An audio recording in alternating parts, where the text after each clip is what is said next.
ली है जिसमें प्रवेश करने वाले द्रव और इसमें से बाहर निकलने वाले द्रव के संबंध में बर्नौली ने प्रमेय दी थी कि नलिका में प्रवेश करते हुए द्रव की दाब ऊर्जा, गतिज ऊर्जा और स्थितिज ऊर्जा का मान उसी नलिका में से बाहर निकलने वाले द्रव की दाब ऊर्जा, गतिज ऊर्जा और स्थितिज ऊर्जाओं के बराबर होता है। अर्थात एक नलिका में P plus 1/2 ρ v² plus ρ gh बराबर K होता है, एक नियतांक होता है। इसी को अपने को सिद्ध करना है। तो 1 सेकंड में नलिका में प्रवेशित द्रव के द्वारा किया गया कार्य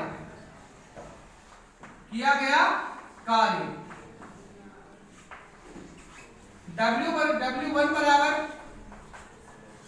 F1 डॉट में V1, क्योंकि 1 सेकंड में जो द्रव प्रवेश करेगा उसके द्वारा जो प्राप्त किया गया जो विस्थापन है वो क्या होगा, V होगा, क्योंकि V बराबर क्या होता है x/t। तो x बराबर क्या होगा vt। अब t का मान आपने 1 सेकंड कर दिया तो x का मान किसके बराबर होगा, v के। तो मैंने यहाँ पे लिख दिया W1 बराबर F1 डॉट V1। आप लोगों ने दाब ऊर्जा वाली समीकरण पढ़ी है, दाबीय समीकरण पढ़ी है आपने। दाब बराबर क्या होता है, बल बटे क्षेत्रफल। तो यहाँ पे चूंकि F1 बराबर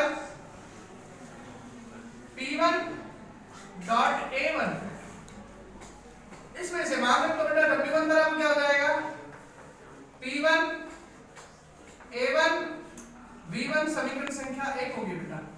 अर्थात x सिरे पर जिस कार्य के द्वारा द्रव इसमें प्रवेश किया है उसका मान है P1 अर्थात x सिरे पर दाब डॉट A1 अर्थात x सिरे का क्षेत्रफल डॉट V1 अर्थात x सिरे पर द्रव का वेग। देखो इससे आगे y सिरे पर कार्य होगा, y सिरे पर क्या कार्य होगा भाई, y सिरे पर W बराबर बेटा दाब है यहाँ पे P2, है यहाँ पे A2 और द्रव के निकलने का वेग है यहाँ पे V2। तो यहाँ जैसे W1 बराबर P1 A1 V1 है उसी तरह से वहां W2 बराबर P2 A2 V2 होगा। तो W2 बराबर P2 A2 V2 समीकरण संख्या होगी आपकी 2। कार्य का अंतर देखो, कार्य का अंतर W बराबर W1 माइनस W2, दोनों समीकरणों से मान रख दो, 1 से और 2 से। W बराबर P1 A1 V1 minus P2 A2 V2। अभी थोड़ी देर पहले मैंने आप लोगों से एक 7वें समीकरण की चर्चा की थी। A1 V1 बराबर A2 V2 बराबर में AB सांतविक समीकरण से, सांतविक समीकरण से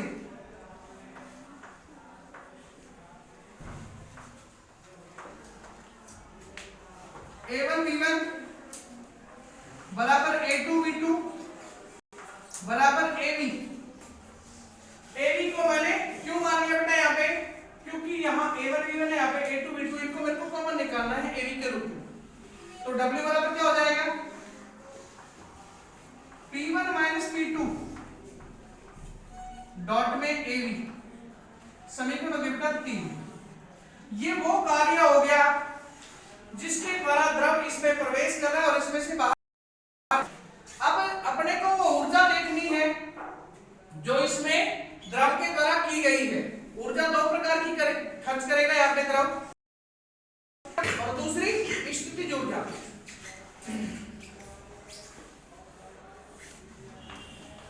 द्रव की गतिज ऊर्जा, द्रव की गतिज ऊर्जा x सिरे पर, द्रव की स्थितिज ऊर्जा सॉरी गतिज ऊर्जा x सिरे पर। बेटा गतिज ऊर्जा का सूत्र क्या होता है, 1/2m²। जितने द्रव का द्रव्यमान इसमें प्रवेश कर रहा है, यहाँ पे मान लो कि m प्रवेश कर रहा है तो m इसमें से बाहर निकलेगा, या तो और निकलेगा। भाई जितना द्रव इसमें प्रवेश कर रहा है उतना ही द्रव निकल सकता है, इससे कम या ज्यादा नहीं निकल। तो m प्रवेश करेगा तो m ही इसमें से बाहर निकलेगा। तो x सिरे पर गतिज ऊर्जा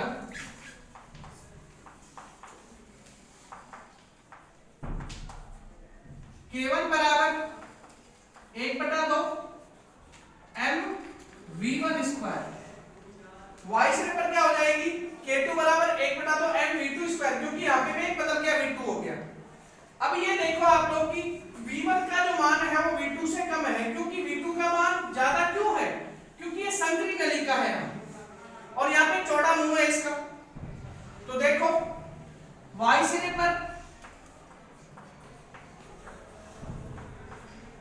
पर K2 बराबर 1/2 m v2 स्क्वायर। चूंकि v1 is less than v2 है, क्योंकि v1 is less than v2 है, मेरे को ये लिखना इसमें से आवश्यक है, क्योंकि मैं अब K2 में से K1 को घटाऊंगा, या किसको घटाऊंगा, K2 में से K1 को। v1 is less than v2, तब डेल के बराबर K2 माइनस K1। मान रख दो बेटा, समीकरण तो ना तो अपन देंगे नहीं को। K2 बराबर डेल के बराबर बेटा 1/2 m दोनों में है, तो दोनों में से कॉमन ही निकाल लो। 1/2 m v2 square minus v1 square. समीकरण संख्या हो जाएगी आपकी 4। इसी तरह से हम स्थितिज ऊर्जा को निकालेंगे। यहाँ पे H1 का मान ज्यादा है बेटा, H1 का मान ज्यादा है और H2 का मान कम है, क्योंकि H2 तो बस इतना सा ही है। अर्थात स्थितिज ऊर्जा में उल्टा होगा। यहाँ पे आपने क्या किया, K2 में से K1 को घटाया और वहां पे किसमें से किसको घटाओगे, U1 में से U2 को घटाओगे। x सिरे पर स्थितिज ऊर्जा तथा स्थितिज ऊर्जा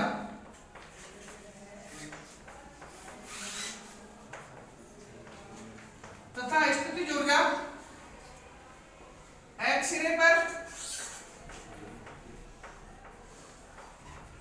पर U1 बराबर mgh1। सिंपलेस्ट जो इक्वेशन आप लोगों की स्थितिज ऊर्जा की थी वो है ये।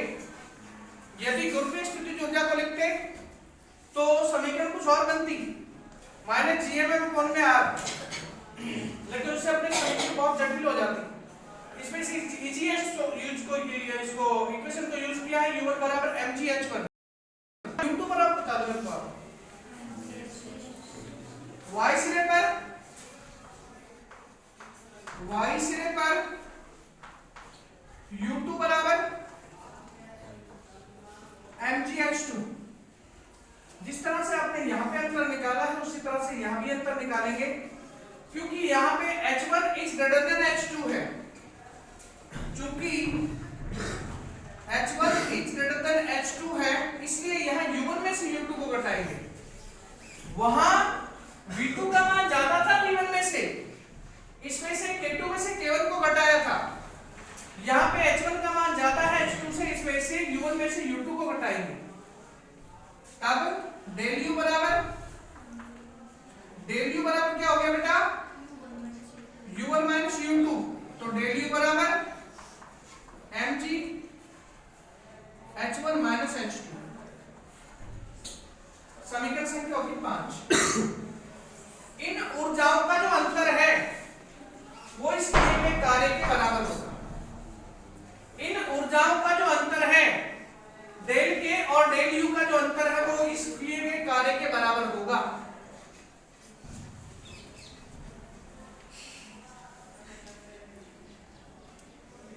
डेल E बराबर डेल के माइनस डेल U। पहले इनका अंतर निकाल लेता हूं ऊर्जाओं का, और उसके बाद में इस कार्य से इसकी तुलना करेंगे। ये बेटा ये वाला कार्य है, ये ध्यान रखना, क्योंकि बहुत काम आने वाला है आपके अभी। ये इसकी तुलना करोगे आप कैसे करेंगे भाई, डेल E बराबर में 1/2 m v2 square minus v1 square, minus का निशान लगाया, mg h1 माइनस h2 है ना भाई, h1 माइनस h2। अब और कुछ नहीं करना, इसको यूं का रखना है और समीकरण संख्या 6 नाम दे देना है इसे।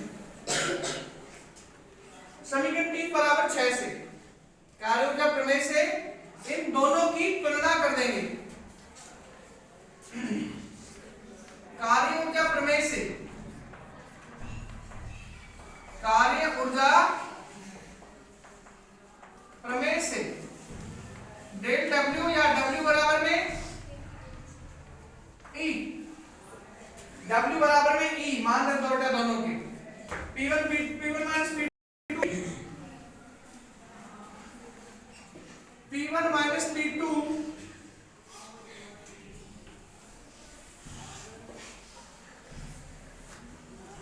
AB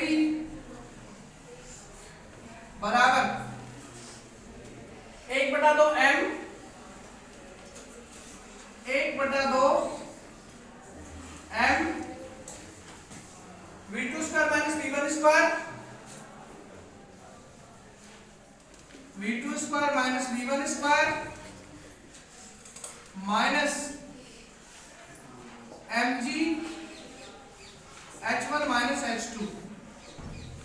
बेटा दोनों जगहों से ये जो राइट साइड है ना, इसमें से आप m को कॉमन निकालो, m को कॉमन निकालो, P1 minus P2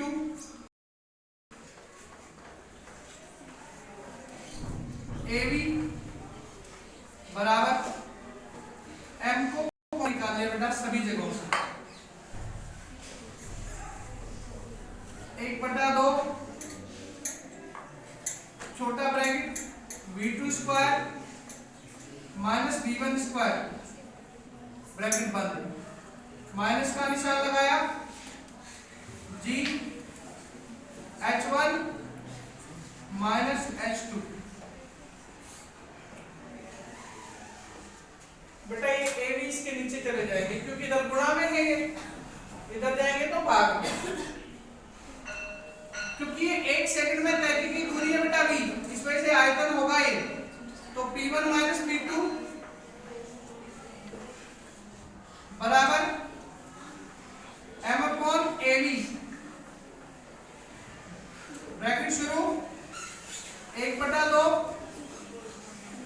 V2 square minus V1 square minus का निशान,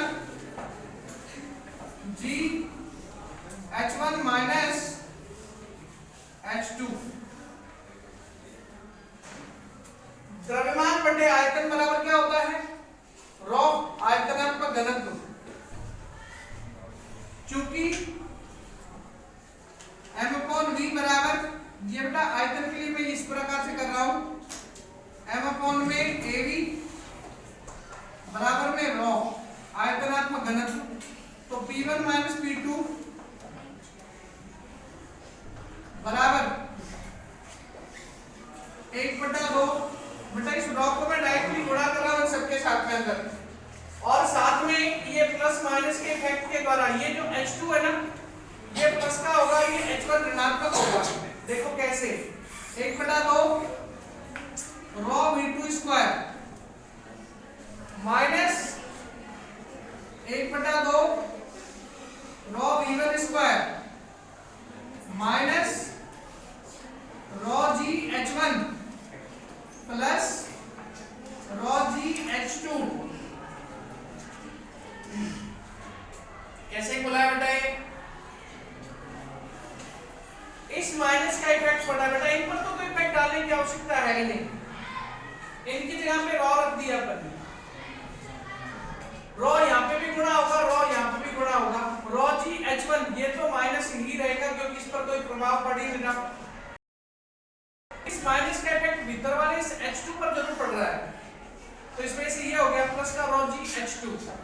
अब बेटा इसको आगे कर देते हैं P1 प्लस में, जो बेटा उधर माइनस के है ना उन्हें इधर ले आओ, और जो इधर माइनस के उनको उधर ले जाओ ताकि सारे प्लस हो सके।